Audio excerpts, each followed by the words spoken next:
roughly a time period in mind for when the mustache could be introduced? I think the mustache really has to. I think I've got to earn that, and I think that's got to come at the end of, you know, towards the end of the show, if we're lucky enough to have a good long run.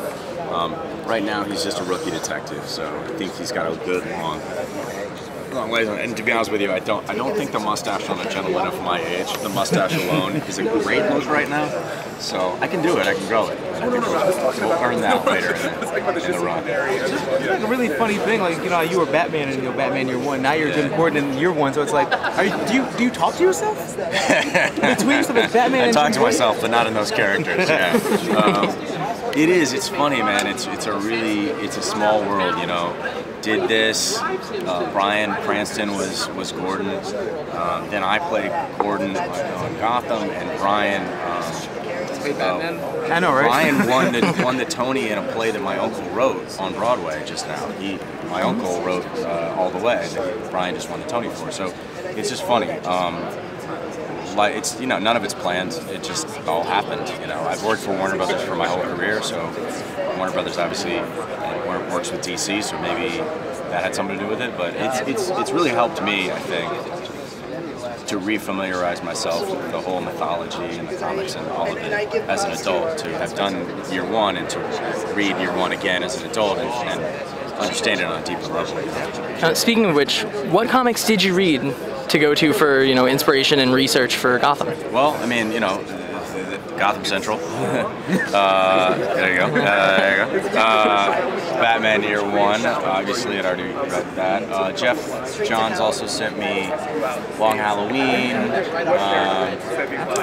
David Massoud just gave me Gordon of Gotham, which is awesome. Ooh, yeah. So, you know, there's a ton of stuff. I mean, the thing is though, and I love everything he sent. I loved.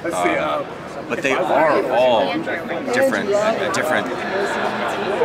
They all represent. They all show Gordon later in his life.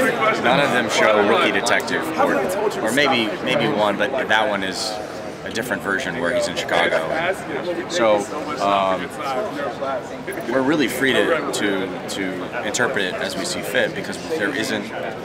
Certainly on screen, he's never been seen at this time in his life. And so what is it like, you know, kind of inventing this young Gordon? It's a thrill, man. It's a real thrill. We're working with, like, just incredible people, not only DC, but our writers.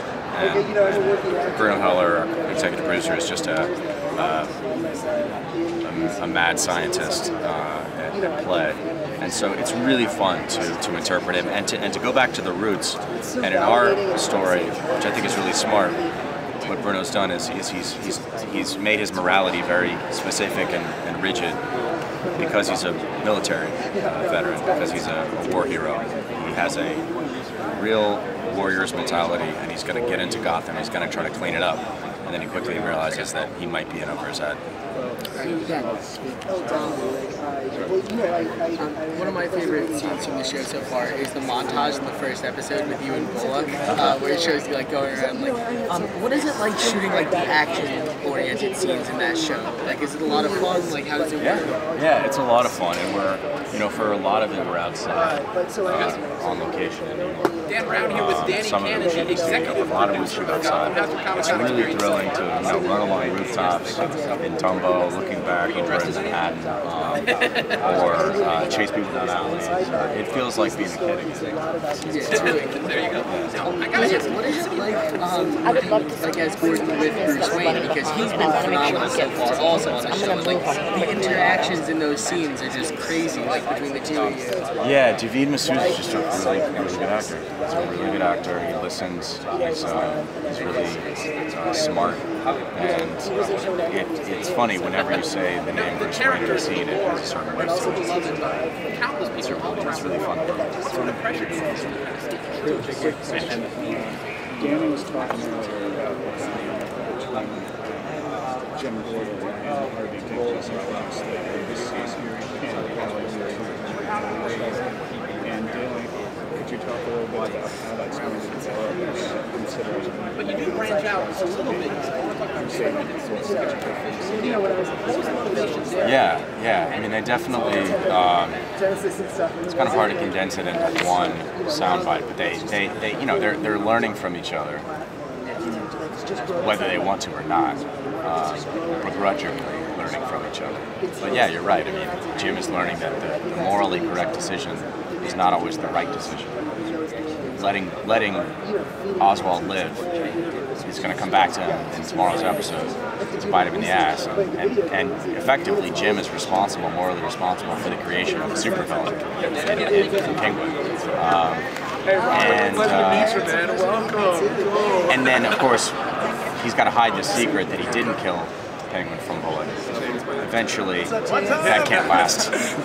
So that'll cause more conflict between the two of them. But they're learning from each other as they go. Jim's learning what it takes to actually get things done. Harvey's learning that there is hope. It doesn't have to be so cynical as to the city's not beyond repair if you don't believe it's beyond repair. If you actually believe in something, you can get things done. Yes, he will. And we just started shooting that stuff. And it's cool because Harvey's just an assistant district attorney at this stage of our story, and much more sort of idealistic than later versions of him. So yeah, they form a team of sorts. Thank you guys. I get to move in.